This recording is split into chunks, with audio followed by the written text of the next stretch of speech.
मेरे प्रिय भाई और बहनों, मैं ऐसे कई विश्वासियों और मसीहियों को देखा हूं जो पहले अच्छे विश्वासी थे, लेकिन अब या तो अल्प विश्वासी हो गए, अंधविश्वासी हो गए, अविश्वासी हो गए, या नाम के वास्ते ईसाई, मसीही और विश्वासी हैं। ऐसा क्यों? क्योंकि उनका विश्वास घट गया है। उनका विश्वास घट गया है। एक विश्वासी की ताकत, एक मसीही की ताकत उसका धन नहीं है, बल्कि उसका विश्वास है। उसका विश्वास घट जाएगा तो उसकी ताकत भी घट जाएगी, वो निर्जीव सा हो जाएगा, उसके अंदर कोई रौनक नहीं होगी। तो एक विश्वासी की ताकत विश्वास है। हम पढ़ते हैं मार्कुस के समाचार की अध्याय 9 में कि प्रभु यीशु के पास एक व्यक्ति अपने बेटे को लेके आता है। पहले वो अपने बेटे को लेकर यीशु के शिष्यों के पास गया था, लेकिन शिष्य उसके अंदर जो अबदूत था उसको निकाल नहीं पाए। तो यीशु के पास आता है और कहता है कि आप कुछ कर सके तो हम पर दया कीजिए। प्रभु ने कहा, क्या कहा? कर सकें? विश्वास करने वालों के लिए सब कुछ संभव है। उस समय वो व्यक्ति घोषित करता है कि प्रभु, मैं विश्वास करता हूं, मेरे अल्प विश्वास की कमी को पूरा कीजिए। मैं विश्वास करता हूं, लेकिन मेरे अल्प विश्वास की कमी को पूरा कीजिए। शायद हमें बार बार ये प्रार्थना करनी है, प्रभु मैं विश्वास करता हूं, मेरे अल्प विश्वास की कमी को पूरा कीजिए। लूकास के सुसमाचार के अध्याय 17 उसके वाक्य 5 में प्रभु यीशु के शिष्यों ने प्रभु से कहा, प्रभु हमारे विश्वास को बढ़ाइए, हमारे विश्वास को बढ़ाइए। तो हमारा अल्प विश्वास पक्का विश्वास कैसे बनेगा? उसके लिए हम क्या करें? मैं आपके सामने 3 बातें रखना चाहता हूं। सबसे पहली बात है आध्यात्मिक और अच्छी संगति ढूंढना और उनका साक्ष्य सुनना। आजकल हम कहते हैं कि बहुत सारे हमारे युवक युवतियां बुरी संगति में पड़कर बर्बाद हो रहे हैं। युवक युवतियों की क्या बात कहें, अन्य लोगों की भी ये बात है। अंग्रेजी में कहा जाता है, tell me who your friend is, I will tell you what you are. तो मुझे बताओ कि तुम्हारे दोस्त, तुम्हारी संगति क्या है, मैं बताऊंगा तुम कैसे हो। हमारी संगति हमें बनाती है या बिगाड़ती है। हमें अच्छी संगति ढूंढने की जरूरत है। हमारे देश में सत्संग की प्रथा है। सत्संग का मतलब है संतों की संगति, अच्छी संगति, आध्यात्मिक संगति। इसलिए हमें आध्यात्मिक लोगों की संगति ढूंढने की जरूरत है। मुझे बड़ी खुशी है कि इस कोरोना काल के बाद हमारे आश्रम में बहुत सारे परिवार दूर दूर से आते हैं, और ऐसे लोग भी आते हैं जो कभी आध्यात्म में प्रवेश ही नहीं किए थे, जिनका आध्यात्मिक जीवन बहुत उथला था, लेकिन वे यहाँ पे आते हैं, रहते हैं, प्रार्थना करते हैं, लोगों की संगति में रहते हैं और पूरी तरह से ताजा बनकर चले जाते हैं, विश्वासी बनकर चले जाते हैं। तो आध्यात्मिक संगति से हमारा विश्वास बढ़ता है। आप जानते हैं हमारे आश्रम में हजारों की संख्या में ख्रिस्त भक्त आते हैं। वे कैसे आते हैं? हम उनको बुलाने नहीं जाते हैं, हमारा कोई एजेंट नहीं है, हम कोई पब्लिसिटी नहीं देते हैं। एक व्यक्ति ने प्रभु का अनुभव किया, वो जाकर दूसरों को बताता है, वो प्रभु का अनुभव करता, वो तीसरे को बताता है। आध्यात्मिक संगति के द्वारा लोगों का विश्वास बढ़ता है। और साक्षी का भी बहुत बड़ा महत्व है। अच्छे अच्छे साक्षी सुनिए, अच्छे अच्छे साक्ष्यों के द्वारा आपका विश्वास बढ़ेगा। हम यूहन्ना के सुसमाचार के अध्याय 4 में समारी स्त्री के बारे में पढ़ते हैं, जिसके बारे में वहां पर वर्णन है कि वह दोपहर के समय पानी भरने के लिए कुएं के पास आई थी। हम जानते हैं कि नारियां सुबह जाती हैं या शाम को जाती हैं, लेकिन यह नारी दोपहर के समय पानी भरने आई थी। क्यों? दूसरों की नजरों से बचने के लिए, क्योंकि उसका जीवन अच्छा नहीं था। उसके 5 पति हो चुके थे और एक छठे पुरुष के साथ रह रही थी। दूसरों की आंखों से बचने के लिए दोपहर के समय वो पानी भरने आती है और उसकी मुलाकात यीशु से होती है। यीशु से वार्तालाप के दौरान उसके अंदर परिवर्तन आता है, यीशु को पहचान लेती है और क्या करती है? वचन में लिखा हुआ है, योहन अध्याय 4 वाक्य 29 में लिखा हुआ है कि वो गांव में जाती है, लोगों से कहती है कि आइए और देखिए उस मनुष्य को जिसने मुझसे वो सब बताया जो मैंने किया है, कहीं वो मसीह तो नहीं है।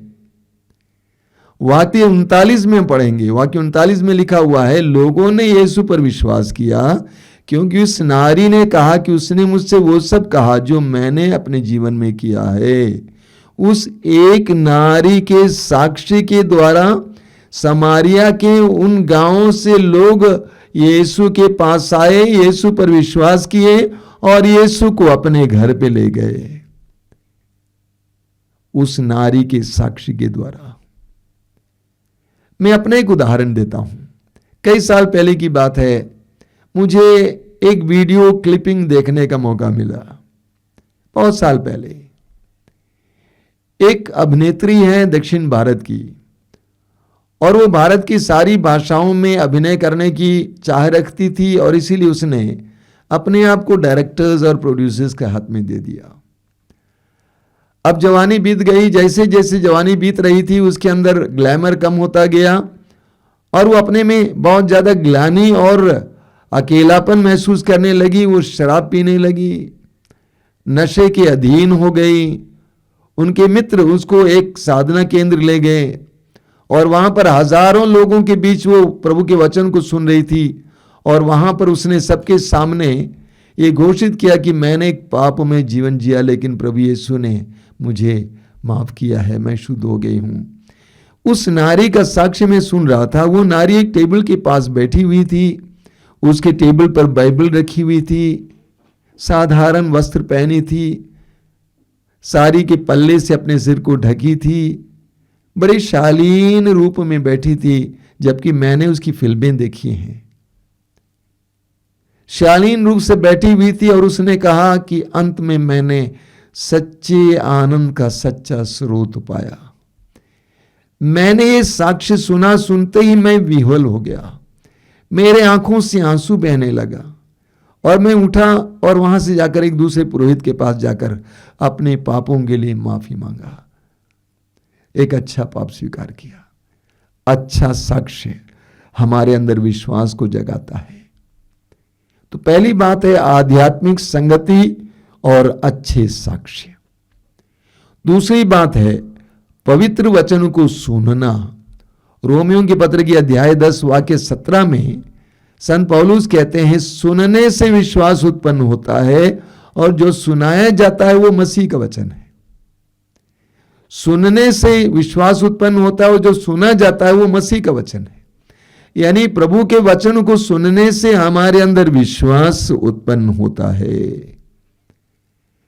प्रभु के पवित्र वचनों को सुनने से हमारे अंदर विश्वास उत्पन्न होता है। हमारे आश्रम में हजारों की संख्या में लोग आते हैं। लोग कैसे आते हैं? उनको विश्वास का वरदान मिल गया है। कैसे? पवित्र वचनों को सुनने से। पवित्र वचनों को सुनने से और पढ़ने से हमारे अंदर विश्वास जागता है। लूकास के सुसमाचार के अध्याय 5 में एक बहुत सुंदर उदाहरण है। वहां शुरुआत में हम पढ़ते हैं कि प्रभु यीशु गलीलिया के झील पे पहुंच गए। बड़े सवेरे का समय था और उन्होंने देखा कि कुछ मछुए अपने नाव को तट पर चढ़ा के रखे हैं और अपने जाल को साफ कर रहे थे। और प्रभु के चारों ओर बहुत बड़ी भीड़ थी। प्रभु ने सीमोन से कहा कि अपनी नाव मुझे दे दो, नाव पानी में लगाओ, और सीमोन ने ऐसा ही किया। प्रभु यीशु और सीमोन नाव में बैठ गए और प्रभु ने वचन सुनाया। वचन सुनाने के बाद प्रभु ने सीमोन से कहा कि अपनी नाव गहरे पानी में ले चलो और मछली पकड़ने के लिए जाल डालो। सीमोन ने कहा, गुरुवर, रात भर हमने परिश्रम किया, हमने कुछ नहीं पकड़ा, लेकिन आपके कहने पर मैं वो करूंगा। देखिए, पेतरुस पेशे से मछुआ था। उसको बचपन से मालूम था कि कैसे मछली पकड़ना है, कहां मछलियां होती हैं, क्या लक्षण होता है। उसको यह भी शायद मालूम था कि यीशु एक बढ़ई का बेटा है, बढ़ई है। बढ़ई नाव बना सकता है लेकिन मछली नहीं पकड़ सकता है, उसकी कला उसके पास नहीं है। सीमोन जानता था कि यीशु एक बढ़ई है, इसके बावजूद सीमोन ने यीशु से क्यों कहा कि आपके कहने पर मैं जाल डालूंगा? क्योंकि सीमोन ने प्रभु की वाणी को सुना और सीमोन के अंदर विश्वास जग गया। ये साधारण इंसान नहीं है, इसके अंदर ताकत है, शक्ति है, दैवी शक्ति है। इसलिए सीमोन ने कहा, आप कहते हैं तो हम जाल बिछाएंगे। और ऐसा ही हुआ और इतनी मछलियां फंस गई कि नाव डूबने डूबने को हो गई। प्रभु के पवित्र वचनों को सुनने से हमारे अंदर विश्वास जगता है। विश्वास जगने पर हम प्रभु के आदेश का पालन करते हैं। आदेश का पालन करते हैं तो हमारे जीवन में चमत्कार होते हैं। वास्तव में रिट्रीट सेंटर्स में, साधना केंद्रों में यही होता है। साधना केंद्रों में लोग जो अविश्वासी हैं, विश्वास जिसके अंदर कम है, वे जाते हैं और प्रभु के वचनों को सुनते हैं। लंबे समय तक प्रभु के वचनों को सुनने से उनके अंदर विश्वास उत्पन्न होता है। विश्वास उत्पन्न होते ही उनके अंदर प्रभु के आदेश का पालन करने की इच्छा होती है, पालन होता है, उनके जीवन में चमत्कार और चिन्ह प्रकट होते हैं। यही सच्चाई है। प्रभु के वचनों को सुनना, प्रभु के वचनों को सुनने से हमारे जीवन में विश्वास उत्पन्न होता है, हमारे जीवन में चमत्कार देखने को मिलता है। पिछले 2-3 वर्षों से, कोरोना काल से लेकर हम ये कार्यक्रम प्रसारित कर रहे हैं। कई लोगों ने, अनगिनत लोगों ने कहा कि इन कार्यक्रमों को देखने के बाद, इन वचनों को सुनने के बाद उनके अंदर विश्वास जग गया है, उनके अंदर एक आध्यात्मिक चेतना आ गई है, प्रभु के आदेश का पालन करने की उनके अंदर ललक आई है। प्रभु के वचनों को सुनने से हमारे अंदर विश्वास जग जाता है। एक दूसरा उदाहरण लीजिए, मत्ती के सुसमाचार के अध्याय 8 में हम पढ़ते हैं कि प्रभु यीशु पहाड़ी पर से उतर आ रहे थे और उनके साथ एक बहुत बड़ा जन समूह था। एक कोढ़ी यीशु के पास आता है, दंडवत करता है और कहता है कि आप चाहें तो मुझे शुद्ध कर सकते हैं। प्रभु ने कहा, मैं यही चाहता हूं, शुद्ध हो जाओ। और उसी वक्त वो चंगा हुआ, शुद्ध हुआ। अब मेरा सवाल आपसे यह है कि प्रभु यीशु पहाड़ी पर से उतर आ रहे थे। पहाड़ी पर प्रभु यीशु क्या कर रहे थे? पहाड़ी पर प्रभु यीशु क्या कर रहे थे? मत्ती अध्याय 5 में हम पढ़ते हैं कि प्रभु ने एक बहुत विशाल जनसमूह को देखा और वो पहाड़ी पर चढ़े और वचन सुनाने लगे। अध्याय 5 में वचन है, अध्याय 6 में प्रभु की शिक्षा है, अध्याय 7 में प्रभु की शिक्षा है और 8 में हम देखते हैं कि प्रभु यीशु उतर आते हैं। उस कोढ़ी को यह सौभाग्य नहीं था कि लोगों के बीच में बैठकर वो वचन सुने, क्योंकि वो कोढ़ी था, समाज से अलग रहता था। लेकिन उसने दूर से प्रभु की वाणी को सुना। दूर अकेले बैठकर उस कोढ़ी ने प्रभु की वाणी को सुना। वाणी को सुनने के बाद कोढ़ी के अंदर विश्वास जग गया और कहा कि संसार का कोई भी वैद्य मुझे चंगा नहीं कर सकता है, लेकिन ये मुझे चंगा कर सकता है। और उसने यीशु के पास आया और कहा कि प्रभु आप चाहें तो मुझे शुद्ध कर सकते हैं। और ऐसा ही हुआ। प्रभु ने कहा, मैं चाहता हूं कि तुम शुद्ध हो जाओ। उसी वक्त वो चंगा हुआ। विश्वास जगता है सुनने से और विश्वास के द्वारा चमत्कार होते हैं। हमारे आश्रम में एक भाई आते हैं, मैं उनका नाम लेना नहीं चाहता हूं। एक भाई पिछले 5-6 वर्षों से आते हैं, पढ़े लिखे हैं, पोस्ट ग्रेजुएट हैं, अध्यापक थे। एक बार जब आश्रम में आत्माभिषेक साधना चल रही थी जो सिर्फ मसीहियों के लिए है, और ये भाई पहली बार आश्रम आए थे, चुपके से भीड़ में बैठ गए। मैं पहचान नहीं पाया। अगर पहचान जाता उनको बोल देता थी कि आपके लिए नहीं है। तो वो भाई वहां पे बैठ गया। पहले दिन वचन सुना, उसको बहुत अच्छा लगा। उसने मुझसे कहा मुझे प्रज्ञा मिली, और धीरे धीरे वचन सुनने लगे। उसके बाद बाइबल पढ़ने लगे। आज वह एक पक्का विश्वासी है, दृढ़ विश्वासी है। नतीजा उसके जीवन में ऐसा चमत्कार हुआ कि वो 7-8 हजार के लिए एक स्कूल में पढ़ाता था, आज हजारों रुपयों का कारोबार चलाता है। प्रभु के वचन को सुनने से, पढ़ने से हमारे अंदर विश्वास उत्पन्न होता है, और विश्वास उत्पन्न होता है तो हमारे जीवन में चमत्कार होते हैं। हम पढ़ेंगे स्तोत्र ग्रंथ में, स्तोत्रकार कहता है, स्तोत्र 119 उसके वाक्य 99 में स्तोत्रकार क्या कहता है, मैं तेरी शिक्षा का मनन किया करता हूं, इसलिए मैं अपने शिक्षकों से अधिक बुद्धिमान हूं। बहुत सुंदर वचन है। मैं तेरी शिक्षा का मनन किया करता हूं, इसलिए मैं अपने शिक्षकों से अधिक बुद्धिमान हूं। प्रभु का वचन हमें बुद्धिमान बना देता है। प्रभु का वचन हमारे अंदर शुद्धता लाता है, हम शुद्ध हो जाते हैं, हमारी बुद्धि एकाग्र होती है। मेरी बहुत बड़ी बड़ी सभाएं भारत के विभिन्न जगहों पर होती हैं। कई बार मैं मंगलूर में, कर्नाटक के मंगलूर में सभा करने गया था। एक बार एक जगह सभा दे रहा था, शाम को सभाएं होती थी और सुबह मैं लोगों से मिलता था। लोग प्रार्थना के लिए और काउंसलिंग के लिए आते थे। इस कार्यक्रम के बारे में पूरे शहर में बड़ी बड़ी पब्लिसिटी हुई थी। एक भाई बस में बैठा हुआ था, उसने देखा ऐसे कार्यक्रम के बारे में पब्लिसिटी, और उसमें मेरी तस्वीर थी, और वो भाई मुझे ढूंढकर उस जगह पहुंच गए जहां पर मैं रह रहा था। वह मेरे कमरे में आए, उन्होंने कहा कि मैं आपसे प्रार्थना मांगने नहीं आया हूं, बल्कि मैं आपको धन्यवाद देने के लिए आया हूं। मैंने कहा क्यों, मैं तो आपसे पहली बार मिल रहा हूं। उसने कहा कि मैं आर्मी में था, सेना में था, बहुत पीता था। मैंने वॉलंटरी रिटायरमेंट ले लिया, जल्दी निवृत्त हुआ। घर आने पर भी बहुत पीता था। इसके साथ साथ एक गंदी आदत मेरे अंदर आ गई कि मैं नारियों के पीछे जाता था। मैं परेशान था, मेरे परिवार के लोग परेशान थे।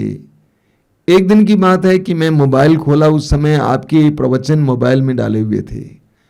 यूट्यूब में मैंने देखा कि क्रूस है, यीशु की तस्वीर है, तो मुझे लगा कि क्रिश्चियन प्रोग्राम है। वो मसीह भाई थे, और उन्होंने कहा कि मैंने सारे आपके प्रवचनों को अपने मोबाइल में डाउनलोड किया। हेडफोन लगाकर मैं सुनने लगा। मैं आपको धन्यवाद देने के लिए आया हूं। 1 साल बीत गया, आज तक मैंने दारू नहीं पिया। पवित्र वचन को सुनने से हमारी बुद्धि प्रकाशित होती है, हमारी आत्माएं शुद्ध हो जाती हैं। वचन में लिखा है, स्तोत्रकार कहता है स्तोत्र 1 में उसके वाक्य 2 और 3 में, जो प्रभु का नियम हृदय से चाहता और दिन रात उसका मनन करता है, वह उस वृक्ष के सदृश है जो जल स्रोत के पास लगाया गया, जो समय पर फल देता है, जिसके पत्ते कभी नहीं मुरझाते। वह मनुष्य जो भी करता है सफल होता है। कितना सुंदर वचन है, लिखा हुआ है जो प्रभु का नियम हृदय से चाहता, यानी प्रभु का वचन हृदय से चाहता और दिन रात उसका मनन करता है, वह उस वृक्ष के सदृश है जो जल स्रोत के पास लगाया गया, जो समय पर फल देता है, जिसके पत्ते कभी मुरझाते नहीं। वह मनुष्य जो भी करता है सफल होता है। प्रभु के पवित्र वचन के द्वारा हमें विश्वास मिलता है, हमारे जीवन में फर्क आता है, हमारे जीवन में प्रगति आती है। प्रवक्ता ग्रंथ उसके अध्याय 51 वाक्य 21 और 22 में बहुत सुंदर वचन है। प्रवक्ता ग्रंथ अध्याय 51 वाक्य 21 और 22 में लिखा हुआ है, मैंने थोड़े समय तक उस पर कान दिया था, मैंने थोड़े समय तक उस पर कान दिया था और मुझे प्रचुर मात्रा में शिक्षा मिली, मैं उसी के कारण प्रगति कर सका। मैं एक बार और पढ़ता हूं, वचन में लिखा है, मैंने थोड़े समय तक उस पर कान दिया था और मुझे प्रचुर मात्रा में शिक्षा मिली, मैं उसी के कारण प्रगति कर सका। प्रभु के पवित्र वचनों को सुनने से हमारे जीवन में विश्वास उत्पन्न होता है और विश्वास के द्वारा हमारे जीवन में चमत्कार पर चमत्कार होते हैं। इसलिए प्रभु के वचन को सुनिए, प्रभु के वचन को पढ़िए, उसके द्वारा आपका विश्वास बढ़ेगा। तीसरी बात है वो है प्रार्थना। विश्वास के लिए आवश्यक तीसरी बात है प्रार्थना। प्रार्थना विश्वास को जिंदा रखती है। प्रार्थना विश्वास को जिंदा रखती है। प्रार्थना घटी, विश्वास घटा। प्रार्थना घटी, विश्वास घटा। ईश्वर के साथ रिश्ता कम है तो विश्वास भी कम है।